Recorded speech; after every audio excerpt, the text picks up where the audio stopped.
From Tucson, Arizona, this is Democracy Now! Scott, how's it feel to be coming out here to be part of a water drop for the first time since your trial in over a year? It's good to be back out in the desert and just be having a presence out here again and to be part of that, part of the work that people are doing. Is this against the law in these parts? Humanitarian aid is never a crime. Death and Resistance on the U.S.-Mexico border, a Democracy Now! Special. We follow humanitarian activist Scott Warren into the Sonoran Desert in Arizona as he accompanies other No More Deaths volunteers, leaving water and food for migrants making the treacherous journey north.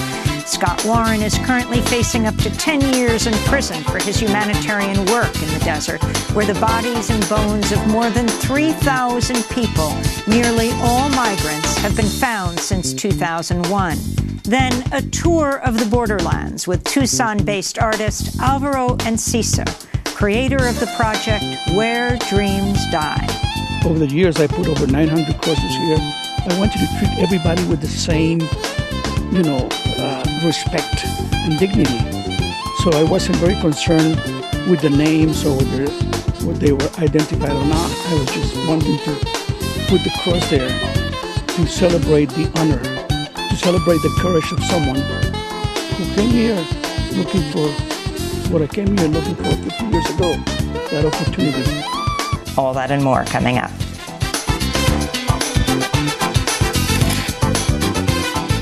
Welcome to Democracy Now!, democracynow.org, the War and Peace Report. I'm Amy Goodman. Today we're broadcasting from Tucson, Arizona.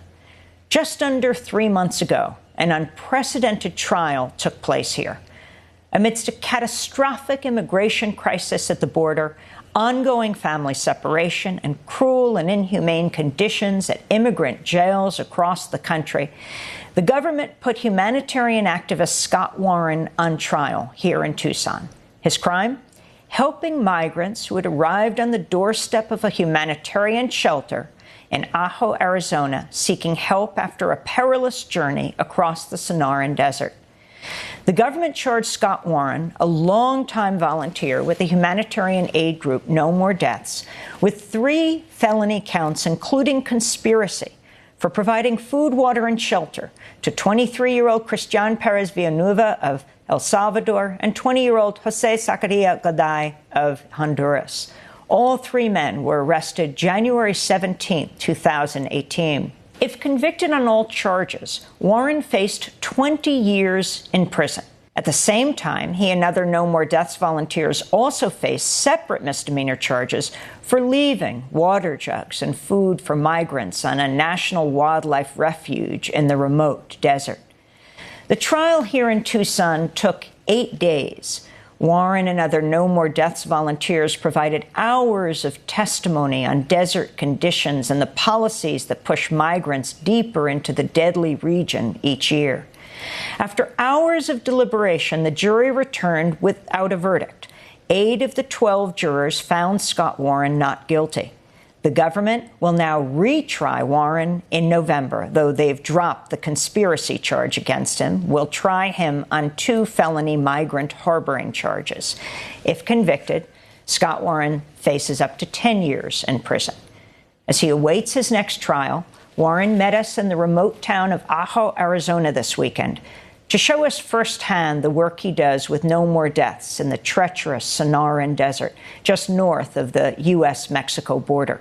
Since 2001, the remains of over 3,000 migrants who died in southern Arizona have been found. That's an average of more than 150 dead a year. But immigrant rights activists say the number may be closer to 10,000. We joined Scott Warren and other No More Deaths volunteers for his first trip in a year as they made a water drop in the desert. We are in the center of town here, just south of the plaza, and we are at our newly opened humanitarian aid office. The office is really here to support what's been a long tradition in this town and many other places in the borderlands of providing humanitarian aid, water and food and things like that to people who are coming through our communities. So why don't we go into the office? And I saw a map there. Can you introduce yourself? Yeah, my name is Paige Korich-Klein, and I'm our media coordinator, and I've been volunteering since 2013. Can you tell us where we're going to go today? Absolutely. So right now we're in the Ajo Aid Office, right here in the town of Ajo, and we're going to drive south out of town and take a right on a road that starts as Darby Well Road, but then turns into what is called the Devil's Highway. And it continues all the way to Yuma, and it's a pretty well-known road. There was a book written about it, about some migrants who died in that area, but we're gonna follow the road south. Oops, it's right here. That book was? The Devil's Highway by Luis Alberto Urrea. And it was about a group of migrants that actually died on the Cabeza Prieta National Wildlife Refuge. So we'll be south of where that book took place. So Scott, tell us where we're going. We're headed out into Organ Pipe Cactus National Monument, and we're going to do a big loop and check on some water drop locations that we maintain out in the desert. And water drops are?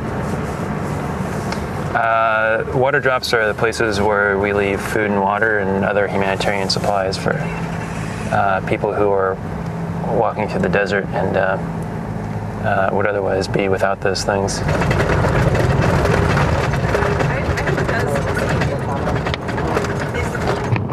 Scott, can you describe what's happening? We see a Border Patrol van up ahead. What is it? Oh yeah, we just, there's some Border Patrol activity in this area, which is not unusual. This is definitely one of the areas of a lot of enforcement and one of the areas that we do our humanitarian aid work in. So we're entering into the Growler Valley, which is this big valley coming up here, and that's also a very active area. So We should just stop at this one, or do you want to go a little further to the furthest? Let's throw some water here. Paige, can you tell us what you're doing? Yeah, so we're there's a rescue beacon right behind us, and so we're just going to leave a couple gallons there. So if anybody sees the beacon and walks towards it, they'll find some water. What's a rescue beacon?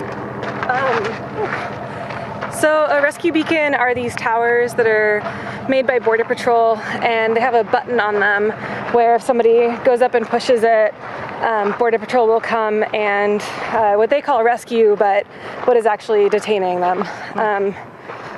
But the beacons don't have water at them, so when we drive by them, we leave some so that if people see them, they'll be able to get some water. So you're leaving water And just a couple cans of beans, so there's some food here as well. Rescue beacons are something that Border Patrol in all of the trials have really talked about as their efforts to save lives, but they actually don't have any data showing how effective they are. And we've actually, the one time that they released data, it showed how many times the buttons were pushed and how many rescues they resulted in. And in the Yuma sector, rescue beacons were activated a couple thousand times, and it resulted in, I think, 4 rescues.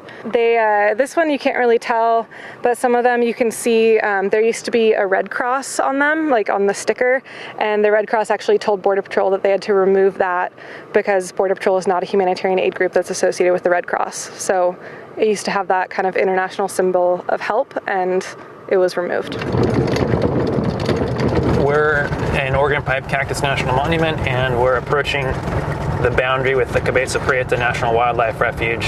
And right on that boundary line between the park and the refuge is what they call Boundary Camp, which is a Border Patrol forward operating base. So it's attached to the Ajo Border Patrol Station, and they use this as a base in the wilderness here, essentially, to conduct patrols in this Growler Valley area. We've stopped here, Scott. Why? Why aren't we going right into the refuge? Well, I can't set foot into the refuge right now, and as you mentioned, Amy, that's because of the misdemeanor charges that I face that are related to the provision of humanitarian aid on the refuge. And then I also face felony charges for the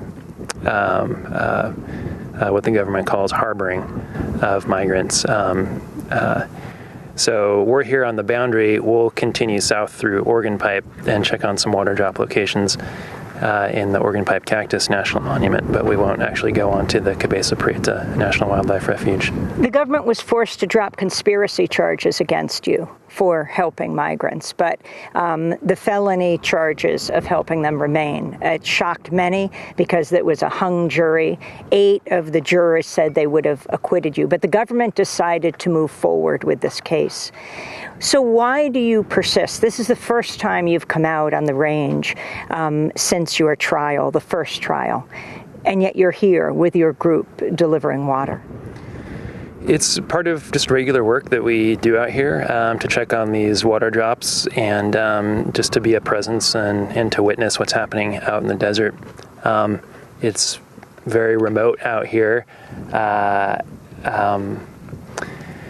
And one of the things that we do is just being a presence out here in case we do run into people, and to be a witnessing presence as well is really important. So being out here is a good thing, and it's just something that those of us who live in Ahu and do this work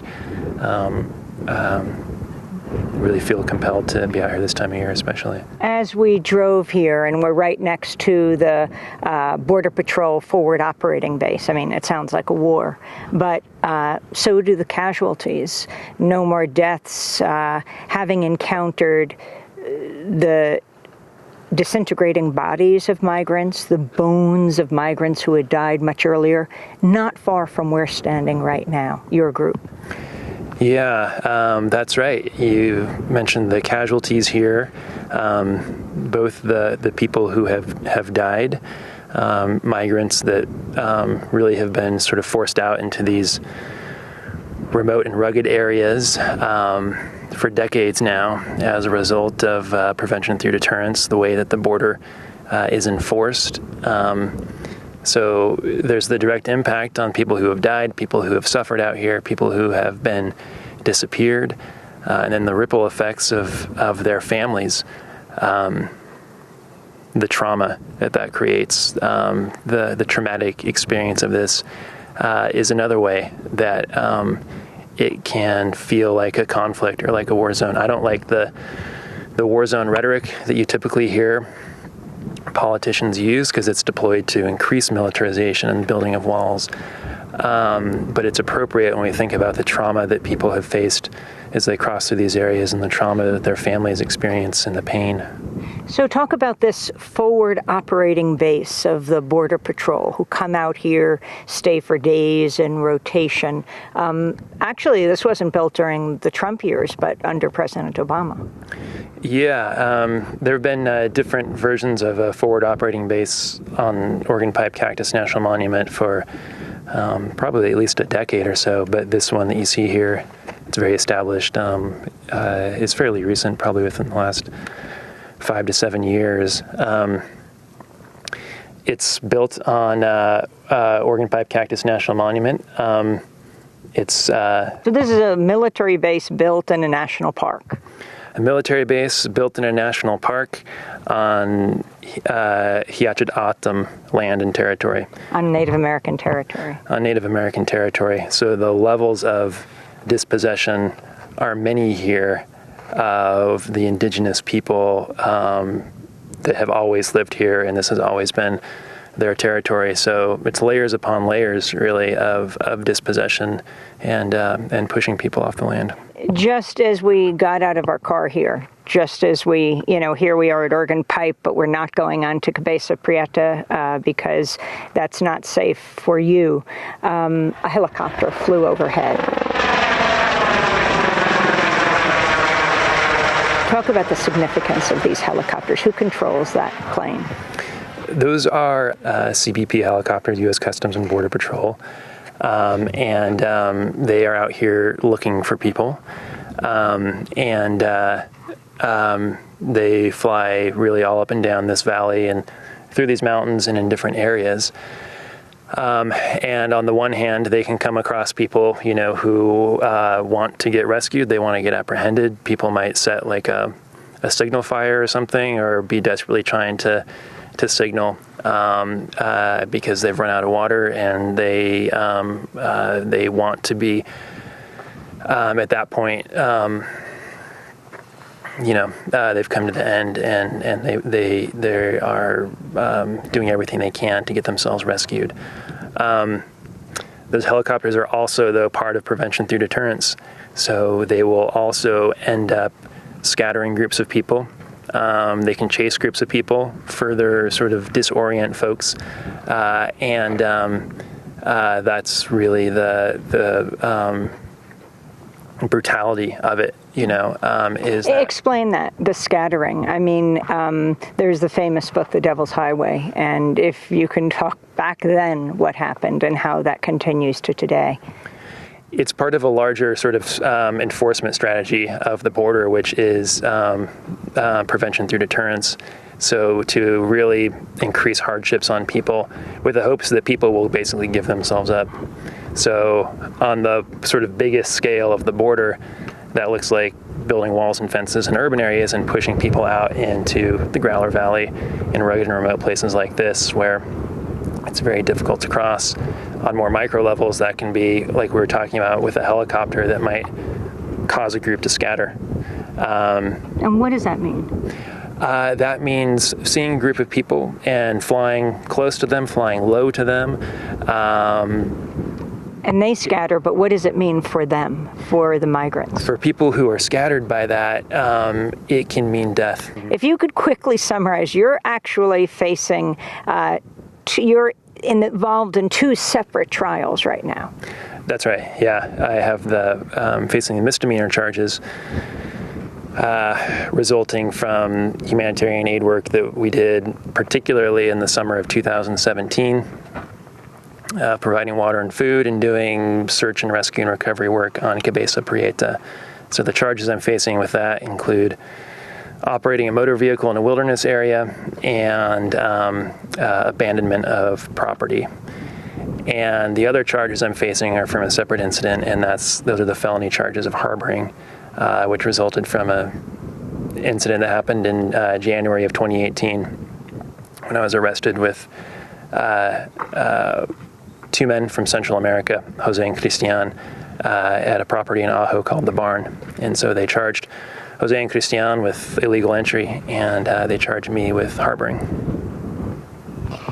So the jury was a hung jury on that? That's right, yeah. The jury was a hung jury in the first trial, and then the government initially had also charged me with conspiracy, and though they dropped the conspiracy charge, and now they're just pursuing the two harboring charges. By dragging out these two cases, are they in fact, whether you are acquitted or not in these two cases, getting what they want, preventing you from speaking fully or going to all the places that you went to help migrants? Yeah, it's a good question. I don't know what their purpose is, frankly. You would have to ask them what sort of the goal of all of this is. It's really unclear, I think. But certainly, I've been affected by it, my life, and my partner, and my family, and my friends. And at the same time, there's a lot of awareness and a lot of people that want to help because of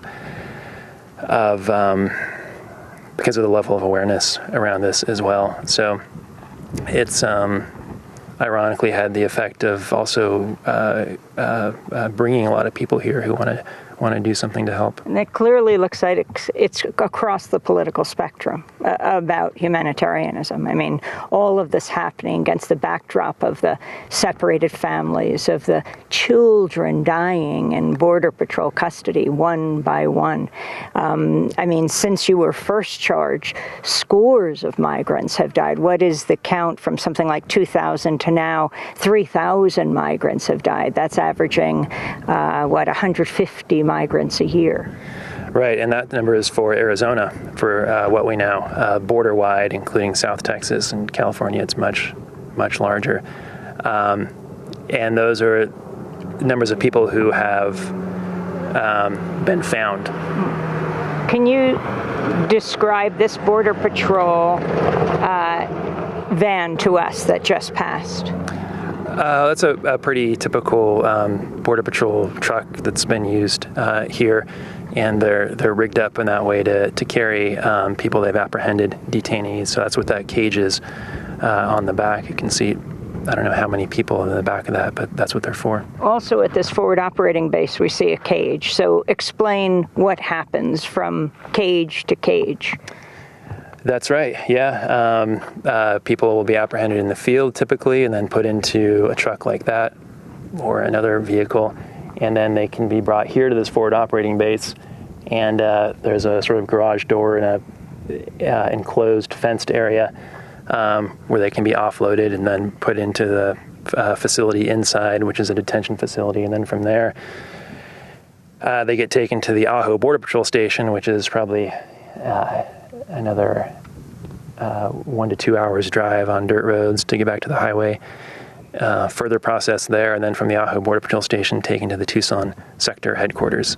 So at this forward operating base, tell us how many border agents are here and how has it grown over time? In the Ajo station, there's something like 400 to 500 agents that work out of there, and it's grown significantly. In the early 1990s, there were something like 24 agents at the Ajo Border Patrol Station. And that station has the capacity of up to 900 agents. So that could be the number that could be there, I suppose. So it's grown significantly in the past couple of decades. So what do you plan to do from here on in? I mean, you face a trial and you face this other case as well. Yeah. Unfortunately, it's become somewhat normalized, I think, this litigation and sort of waiting for trials. And so we'll continue to wait, and I'll do what I can. And I'm being just held and carried by so many good people and so much support. And so I'm extremely lucky to have that as I face a felony trial. I think I'm probably the most supported person that's ever been in a situation like this. We're joined right now by Gina Jackson, who's with No More Deaths. Gina, talk about this terrain and what this means for migrants. Sure. So where we are in the Sonoran Desert, it's one of the hottest and driest parts of the country, of the world. And because of government policies like prevention through deterrence, migrants who are crossing the border are actually funneled into some of the deadliest parts of this terrain. Where we are right now is kind of emblematic of the mountain ranges in this area. These are the Growler Mountains over here. And then where we're standing is actually the Growler Valley. It's really flat, and there's not much signs of any other humans or civilization. So to get lost in this area, there's not a lot of places to go for help. And where do people come over the border to get here? So it varies. A lot of people start at a town just south of Lukeville-Sonoita crossing. Sonoita is the town. In Mexico. In Mexico, yeah, in Sonora. And some people leave from the town itself, and some people are dropped off or walk some distance outside of the town. From Sonoita, which is pretty close to the U.S.-Mexico border, about 40 miles north, there's a checkpoint. And then there's the town of Ajo. And then another 40 miles north, there's another checkpoint, and that's the only paved road in the area. So migrants leaving from Sonoita are not just walking outside of the little bit of border wall that is outside of the city center and then pushes people deeper into the desert, but then people also walking deeper into the desert to get around the checkpoint, not just the first checkpoint, but 2 checkpoints. The second checkpoint is about 80 miles north of the U.S.-Mexico border, which makes this journey over 100 miles. And tell us where we are south of right now and the significance of the kind of final mountain in the Growler Range, where that is. From here to where that peak is continues to be Cabeza Prieta, the National Wildlife Refuge.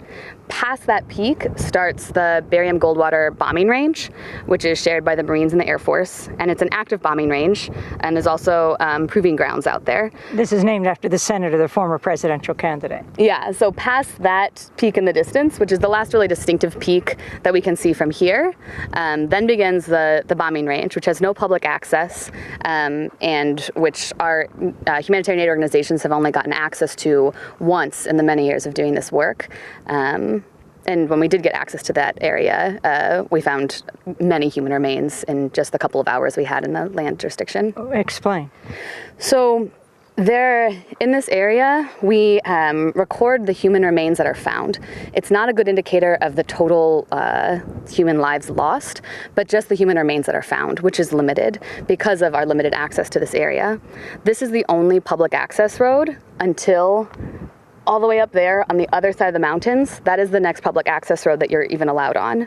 We can hike in this area with permits from Cabeza Prieta.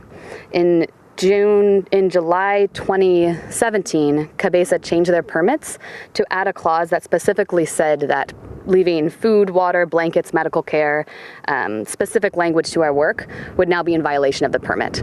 So it's put us in a place where to do our work, we need to violate a wildlife refuge permit. The bombing range is completely closed to public access.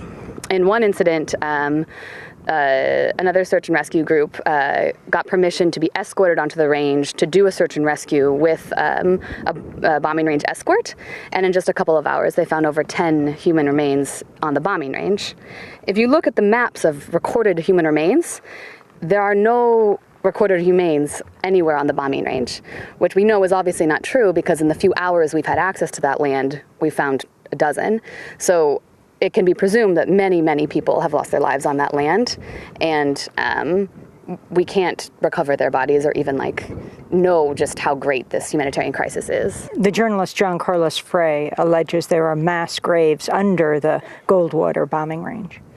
Yeah, I would agree with that. I mean, just in this area, when we first started exploring along the west side of this range, I mean, days will go by where we'll find 3-4 human remains just in one day after spending many, many days out there hiking. The loss of human life is immense, and the number of people in the U.S. and in other places who have disappeared family members and don't have any closure of knowing what happened to them is also massive.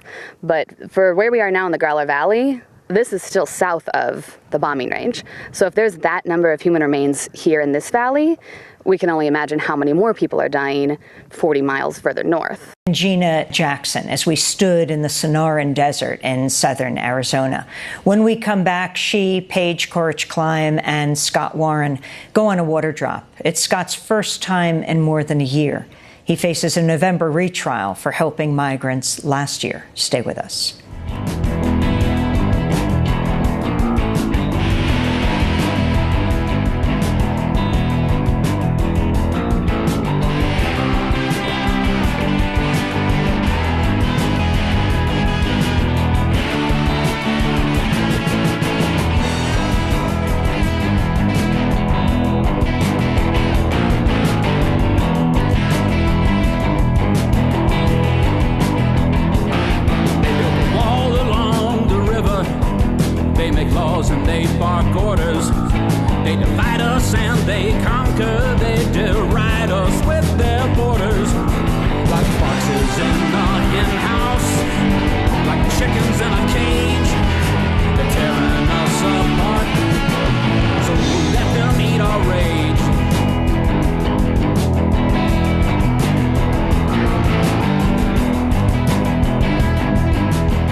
They built a wall by an architect. This is Democracy Now! I'm Amy Goodman, broadcasting from Tucson as we continue our journey into the Sonoran Desert with humanitarian activist Scott Warren and No More Deaths, deep into the Oregon Pipe Cactus National Monument, just north of the U.S.-Mexico border. Scott and two other volunteers, Gina Jackson and Paige Corrich-Klein, hiked into the desert over the weekend to leave food and water for migrants.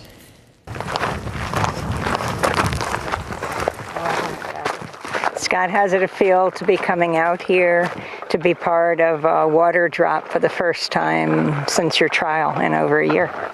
It's good to be back out in the desert, and it's good to just be having a presence out here again, and to be part of that, and part of the work that people are doing. What are your plans right now? Where are we, and what are you going to do?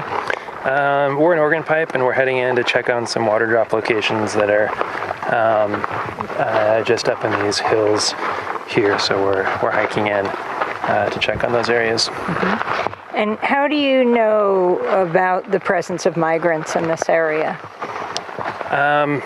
We've spent several years now out in these areas doing search and rescue, search and recovery, and doing water drops. And so we just know that people are moving through these areas and have been moving through in large numbers for a while.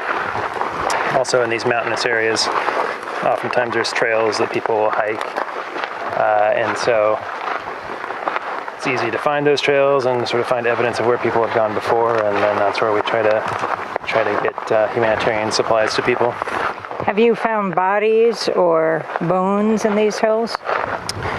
Yep, yeah, we have, unfortunately. Where we're going, in fact, there's been several recoveries that we've been involved in, and searches, and people who have died in this area. Yeah. Can you describe this area we're walking through? Sure. An area that's from here we're probably maybe 15 miles north of the border as the crow flies, and we're hiking into these mountains on the west side of Organ Pipe Cactus National Monument, which is Hiachadatam land and territory, and it's Sonoran Desert. It can be really difficult to walk through because even these areas that might look like they're flat, there's actually quite a bit of terrain and topography because there's these washes. So oftentimes what seems like it could be even just a flat, easy walk is like really strenuous because you're dropping down into these deep washes and then climbing back out and then going again and going down into a wash and climbing back out again. So it can be really difficult to hike through here. Can you say what a wash is? A little gully? Yeah, it's a gully. Yeah, it'll have water in it when it rains, but most of the time it's dry. This is one way where we know where to drop water, which is we're on these trails that are pretty distinct and are used by migrants. And what were they created by? By people, by migrants just walking through here over time and establishing this path. So, as you make this water drop, I mean, we are standing here, it's over 100-degree weather, just walking for, half an hour. It is so beyond depleting. Yeah. For migrants, some of them walk for days, and it can even be hotter than this. Yes, yep, that's correct. Yeah, days in this weather. You can't carry enough water. You know, even if you're able to carry like 4 gallons of water, you'll go through that. And so people are dependent on finding the few water sources that do exist in this desert, which sometimes you get to a watering hole and the water can be quite dirty or it can be dry. So it's really risky.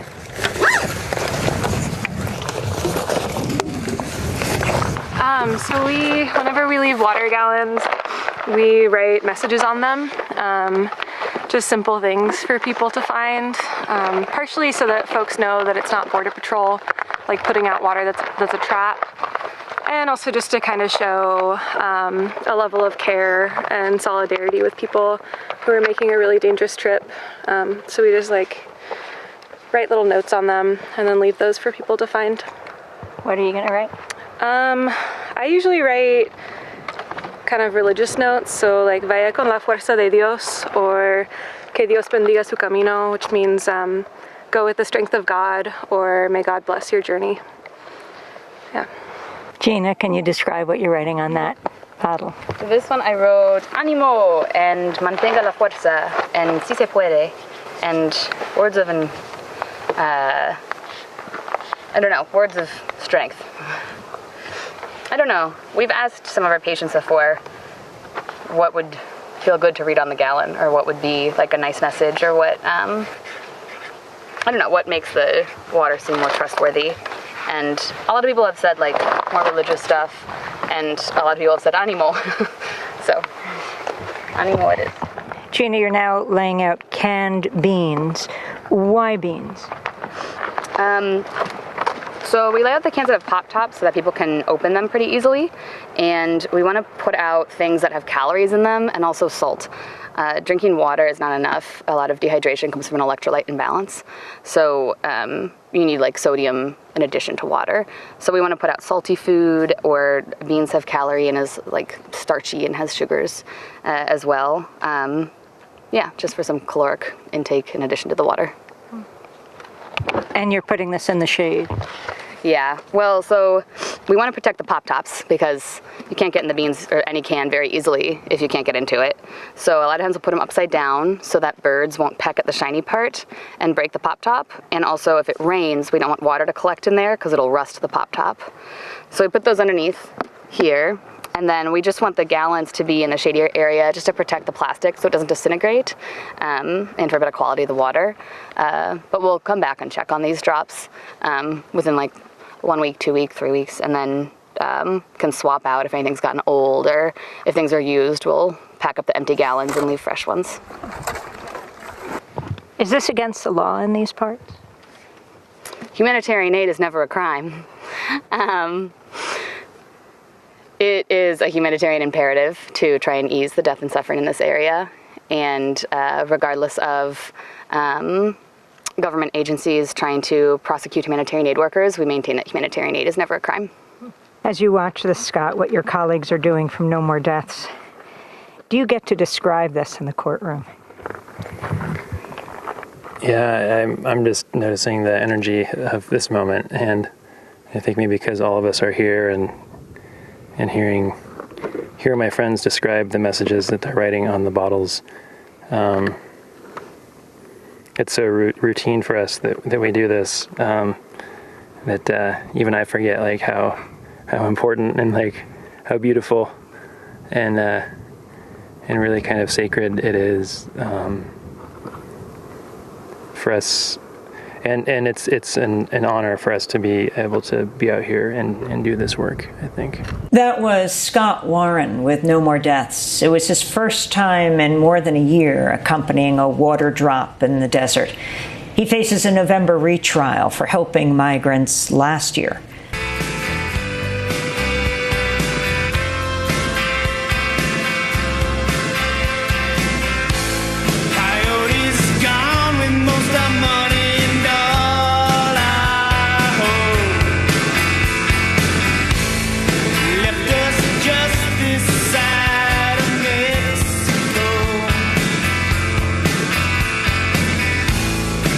Crazy Sun by the Sidewinders, a Tucson band recorded in 1989. This is Democracy Now! I'm Amy Goodman. We're continuing our special broadcast, Death and Resistance on the U.S.-Mexico border. The bodies and bones of more than 3,000 people, nearly all migrants, have been found since 2001 in the treacherous Sonoran Desert in Arizona. Recent changes to asylum proceedings under the Trump administration have diverted more migrants to deadly portions of the U.S.-Mexico border. We turn now to the Tucson-based artist Alvaro Enciso. Every week, he drives and hikes to the exact locations in the desert where migrant remains have been found and places across there to honor their lives and make visible the deaths so often ignored. The Colombia-born artist has built and installed over 900 crosses throughout the desert as part of his ongoing project called Where Dreams Die.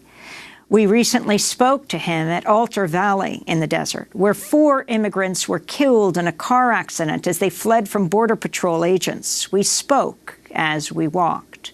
This area is called the Altar Valley because we have the Baboquivri Mountains in that direction, and we have the Sierrita Mountains in this direction. The migrants use this area here to go from south to north, from Mexico, which is about 40 miles this way, and they use the electric poles as a navigational point. They're not far from the paved road in case they don't feel well and they come out to the road and hope that someone will pick them up, and whether the Border Patrol, at one point that you cannot walk anymore and that's it. So this is one of those, it's not as heavily used as much anymore because too many Border Patrol and too many helicopters and too many things here. As we came in here, you saw some tires on the ground, and the Border Patrol uses those tires to drag them to clear the road. So they come back, and if they see any tracks, then they know that migrants have come through here. And so they start looking for them. But now the migrants carry these booties made out of pieces of rug, pieces of carpet, and they clear. So you're saying the Border Patrol smooths these sandy paths so they can see their footprints? Yeah.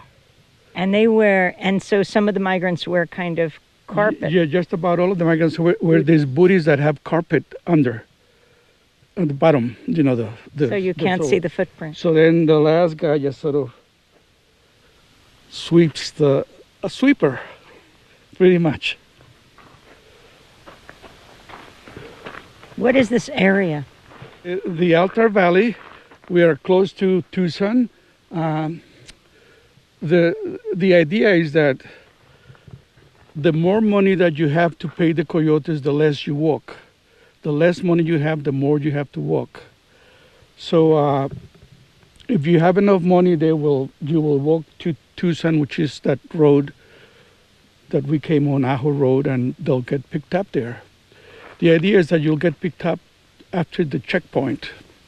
But if you don't have enough money, you're going to have to walk another 100 miles, 80 miles to Interstate 8, which is the road that goes to San Diego. And the jurisdiction of the Border Patrol now is 100 miles. It's not just the border. It's 100 miles into the U.S. So you have to walk at least 100 miles to be out of Border Patrol jurisdiction.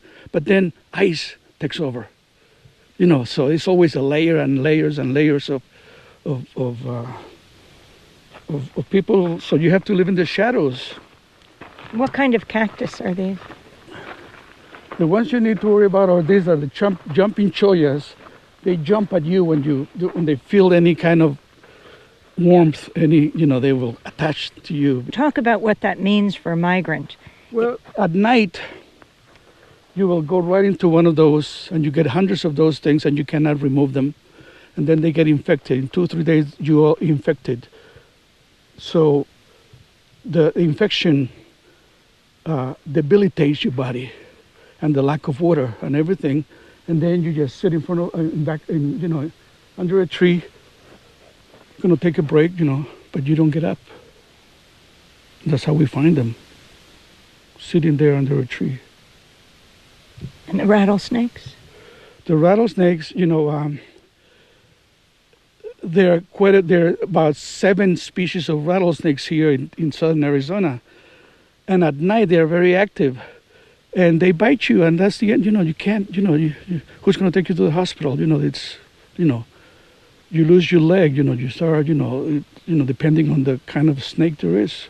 So this happens. It's not only migrants in the desert, but to be safe, they want to start moving at night, and that makes it very, very dangerous. Yes, and and in the old days, they used to carry this regular gallons of water, but now that water reflects at night, so they started painting them with paint black and using shoe polish, and then people in Mexico started making them, so now you buy black water bottles that do not reflect any light.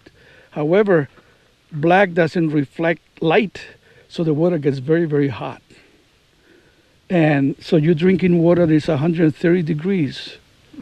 So you don't drink as much, okay, because it doesn't taste right, but you start dehydrating. That's why we have these groups here like Samaritans and No More Deads who walk the trails, putting water out there and looking for anybody that may need assistance in some way. So these are the remnants of migration, the gear that they... A shirt or a cloth. Yeah, it's a shirt, most likely.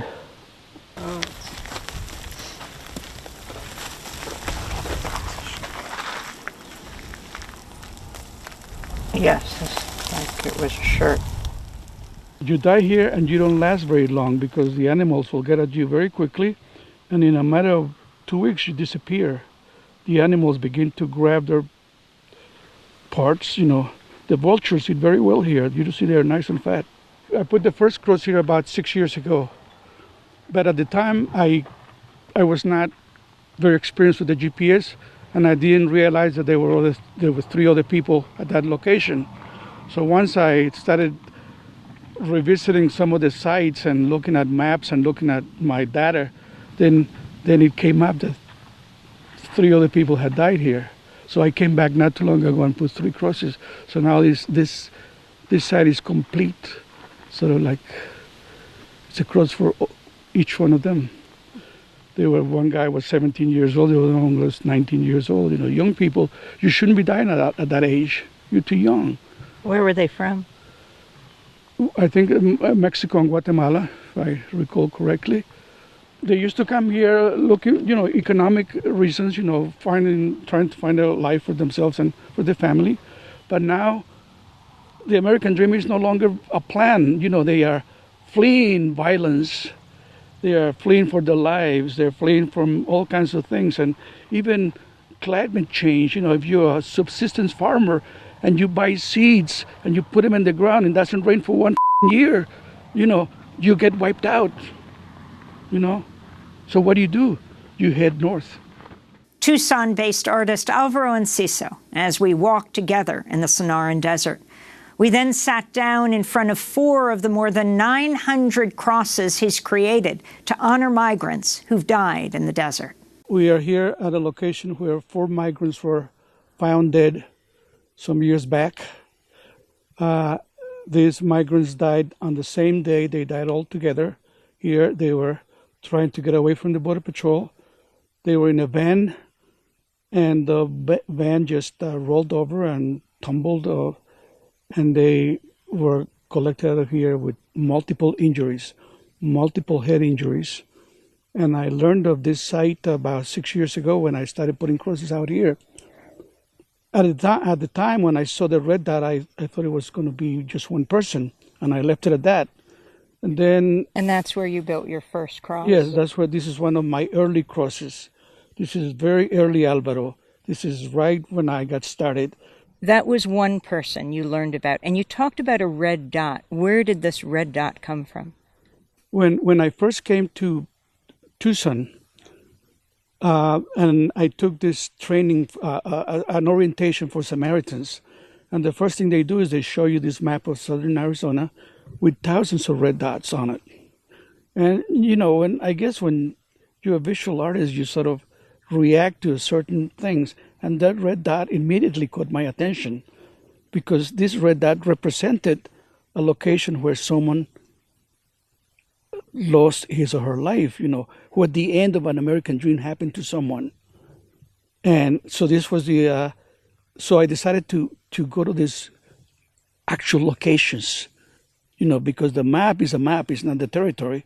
And the red dot is an abstraction on a map. But I wanted to come here where the people were collected out of here, put in bags and taken to the morgue. And who was the first person that you built a cross for, the Red Cross? Well, I don't have the names of these people. Over the years, I put over 900 crosses here. And to me, at the time, they were, I don't want to say generic, but I wanted to treat everybody with the same, respect and dignity. So I wasn't very concerned with the names or whether they were identified or not. I was just wanting to put the cross there to celebrate the honor, to celebrate the courage of someone who came here looking for what I came here looking for 50 years ago, that opportunity. How did you learn the stories of these 4 migrants? Well, again, there's a database that is public, but the database is limited. You get the name and the age and the place of origin, and that it was in this case multiple injuries, head injuries, and chest injuries due to a car accident, and that's all I know.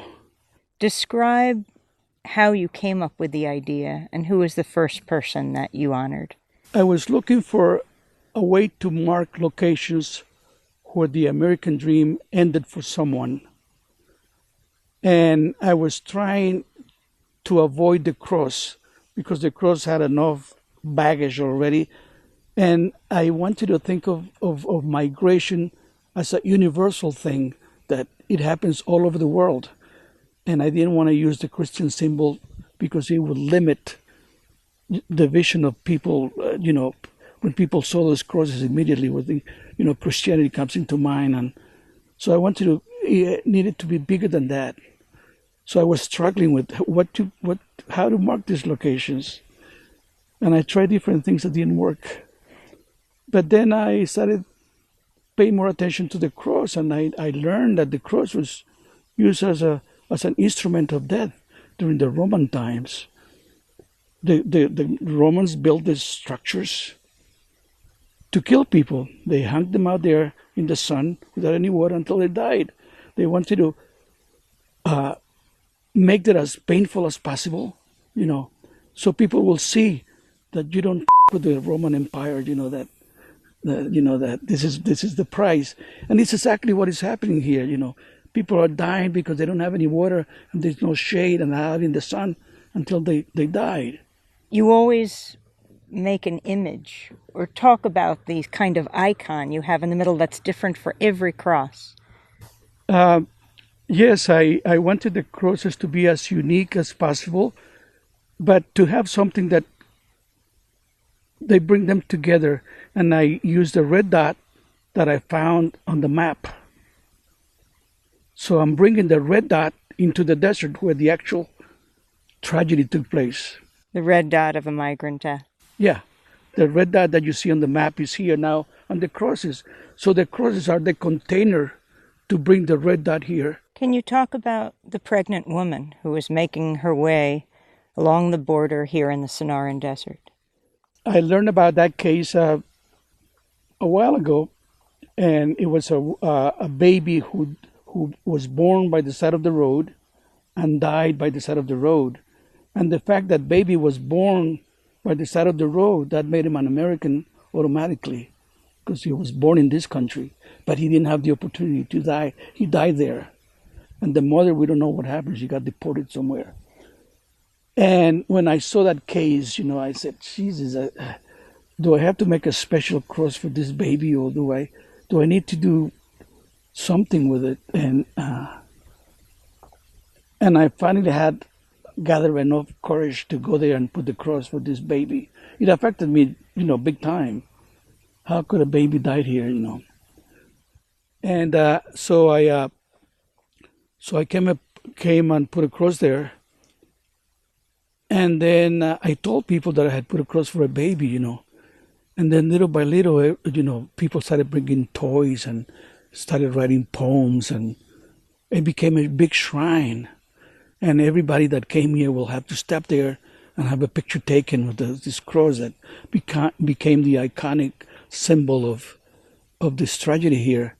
But one day the cross disappeared. It was gone. And then everybody started calling me about, well, the cross is no longer there. We need the cross because the cross is now we don't have anything to, this was the symbol that represented this whole thing. So I went back and built another one. So that was a second generation cross. Now it's full of toys again, and now there are people who maintain the area. They pull the weeds and, So Alvaro, you also find bones in the desert. Yeah, I find bones and dead bodies because I walk areas that are so remote where migrants die because, that's the way it is here in this desert. Talk about working with the Pima County medical examiner, how you find the link between the bones or the dead body in the desert and the family that has somehow made it known that their loved one is gone. Sometimes I work with Colibri Center for Human Rights. They work together with the Office of the Medical Examiner. You know, they see me on television, or they read an article about me. So I get a call or an email from a family that they want me to put a cross. And a couple of years ago, there was a family from Peru. A woman from Peru disappeared here, and no one knew what happened to her. And then one day a skull was found, the cranium was found. And it took a couple of years to identify the cranium, and they were finally were able to make the connection. So DNA connection. Yeah, DNA connection. So the family, her 2 daughters and her husband, came, and I put a cross for them. And it was a magical moment, you know. Things like that don't happen in my project. It's always anonymity, you know. It's always, and that was very, very special, you know, to be able to have the family there, and me putting a cross for her, but those are rare moments that, you know. I got an email recently from a woman who wants me to put a cross for her father, and I said, well, I'll do that when I come back from Colombia. I'll do that. And they asked me, how much do I charge for this kind of service? You know, I said, no, I don't ask for money. You know, this is what I do. This is my work. In the beginning, you know, when some of the dead sites from the early 2000s, we knew most of the names because people carried IDs, you know. They carried some kind of information. And because they were found not too far from the roads, you know. But nowadays, people do not carry any form of ID, because if you carry ID, that exposes you to extortion from organized crime, you know. They can call your family and ask for money. They kidnap you pretty much. And what good is an ID from Guatemala or from El Salvador or from Honduras? It doesn't do you any good. In fact, it brands you as an illegal person here. You know, I say illegal, but that's not a good word. You know, trying to be somebody in life, there's nothing illegal about that. Will you go on building these crosses? For as long as I can. You know, the objective of the project has has already been, you know, the statement has been made, you know, that there are crosses here in the desert, that 3,000 people have died and a whole bunch missing. But for me, going out every Tuesday, it has become my meditation, my going to church, you know, I'm not a believer. I don't follow any religion or anything, but this gives me the opportunity to connect with whatever spiritual thing is happening here. So this has become part of my life. Tucson-based artist Alvaro Enciso. He's created more than 900 crosses to honor migrants who've died in the Sonoran Desert. He calls his project Where Dreams Die. And that does it for today's show, Death and Resistance on the U.S.-Mexico border, a Democracy Now! Special. Special thanks to Maria Taracena, Libby Rainey, Charina Nadura, Tea Studio, John Hamilton, and Dennis Moynihan. I'm Amy Goodman. Thanks so much for joining us.